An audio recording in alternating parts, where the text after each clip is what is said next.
Summer holidays வந்தாச்சு, நம்ம GT ஹாலிடேஸும் வந்தாச்சு. GT holidays, south India's #1 travel brand.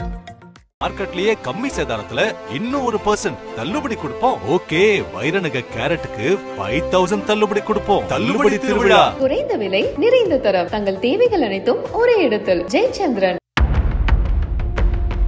இந்திய தேர்தல் ஆணையத்தின் தலைமை ஆணையராக ராஜீவ்குமார், ஆணையர்களாக ஞானேஷ்குமார், சுக்பீர் சிங் சந்து ஆகியோர் பதவி வகித்து வருகின்றனர். இத்தகைய சூழலில்தான் தேர்தல் ஆணையத்தின் தலைமை ஆணையர் ராஜீவ்குமாரின் பதவிக்காலம் வருகிற 18ஆம் தேதியுடன் நிறைவடைய உள்ளது. இந்த நிலையில் அடுத்த தலைமை தேர்தல் ஆணையரை தேர்வு செய்வதற்கான தேர்வுக்குழு அடுத்த வாரம் கூடுகிறது என தெரிய வந்துள்ளது. பிரதமர் மோடி தலைமையிலான இந்த தேடுதல் குழுவில் மத்திய உள்துறை அமைச்சர் அமித்ஷா, மக்களவை எதிர்க்கட்சி தலைவர் ராகுல் காந்தி உள்ளிட்டோர் இடம்பெற்றுள்ளனர். இந்த குழுவினர் பரிந்துரை செய்பவரை இந்திய தேர்தல் ஆணையத்தின் தலைமை ஆணையராக குடியரசுத் தலைவர் திரௌபதி முர்மு நியமித்து உத்தரவிட உள்ளார். இதுவரை 480க்கும் மேற்பட்ட பெயர்கள் அடுத்த தலைமை தேர்தல் ஆணையர் தேர்வில் இருப்பதாக கூறப்படுகிறது.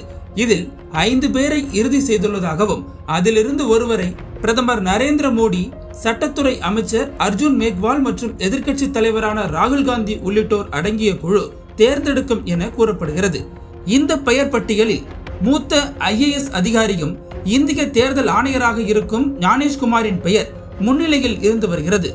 உத்தரப்பிரதேசத்தை பூர்வீகமாக கொண்ட ஞானேஷ்குமார் 1988ஆம் ஆண்டு கேரள கேடரைச் சேர்ந்த IAS அதிகாரி. 61 வயதான இவர் இதற்கு முன்பு மத்திய உள்துறை அமைச்சர் அமித்ஷாவுடன் இணைந்து பணியாற்றியுள்ளார். முன்னதாக அவர் நாடாளுமன்ற விவகாரங்கள் அமைச்சகத்தின் செயலாளராகவும் பணியாற்றியுள்ளார். 2019 ஆகஸ்டில் காஷ்மீர் சிறப்பு அந்தஸ்தை வழங்கிய சட்டப்பிரிவு 370 ரத்து செய்யப்பட்ட போது அமித்ஷா தலைமையிலான உள்துறை அமைச்சகத்தில் காஷ்மீர் பிரிவின் இணை செயலாளராக இவர் நியமிக்கப்பட்டார். 2020ஆம் ஆண்டில் கூடுதல் செயலாளராக நியமிக்கப்பட்ட பிறகு ஸ்ரீராம் ஜென்மபூமி தீர்த்த ஷேக்ஸ்ரா அறக்கட்டளை உருவாக்கம், அயோத்தி வழக்கில் உச்சநீதிமன்ற தீர்ப்பு உள்ளிட்டவை தொடர்பான அனைத்து விஷயங்களையும் கவனிப்பதற்காக உள்துறை அமைச்சகத்தில் ஒரு சிறப்பு துறை உருவாக்கப்பட்டது. இந்த சிறப்பு துறைக்கு தலைமை தாங்கியதும் இவரே.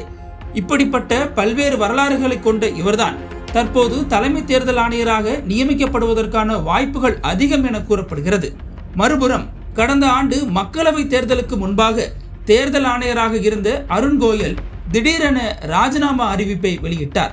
தேர்தல் ஆணையத்தில் அரசியல்வாதிகளின் தலையீடு இருக்கக்கூடாது என எதிர்க்கட்சிகள் குரல் எழுப்பியதையும் இங்கே நினைவில் கொள்ள வேண்டும். அருண் கோயலின் ராஜினாமா முடிவுக்கு பின்னணியில் பாஜக உள்ளது என காங்கிரஸ் குற்றம் சாட்டியது. இந்த நிலையில் தற்போது புதிய தேர்தல் ஆணையராக தேர்ந்தெடுக்கப்படுபவர் இந்த ஆண்டு இறுதியில் நடைபெறும் பீகார் சட்டமன்ற தேர்தல் மற்றும் அடுத்த ஆண்டு நடைபெறும் தமிழ்நாடு, மேற்கு வங்கம், கேரளா, அசாம் போன்ற மாநிலங்களின் சட்டமன்ற தேர்தல்களை மேற்பார்வையிடுவார் என கூறப்படுகிறது. அதே சமயம் 2023ஆம் ஆண்டு நிறைவேற்றப்பட்ட தேர்தல் ஆணைய நியமன சட்டத்துக்கு எதிராக உச்சநீதிமன்றத்தில் தாக்கல் செய்யப்பட்ட மனு தொடர்பான வழக்கு விசாரணை வருகிற பிப்ரவரி 19ஆம் தேதி நடைபெற உள்ளதும் குறிப்பிடத்தக்கது. நக்கீரன் டிவிக்கு சப்ஸ்கிரைப் செய்யுங்கள். உங்கள் ஆதரவே எங்கள் பலம். ஆசிரியர்களுக்கு நண்பனாகவும் மாணவர்களுக்கு ஆசானாகவும் திகழும் தேர்வு வழிகாட்டி. ஒவ்வொரு பாடத்திற்கும் அனுபவமிக்க ஆசிரியர்களின் துல்லியமான தெளிவான விடைகள். CNC இருக்கு, தேர்வு பயம் எதற்கு? இது தீரன் பப்ளிஷிங் ஹவுஸ் விற்பனை வெளியீடு.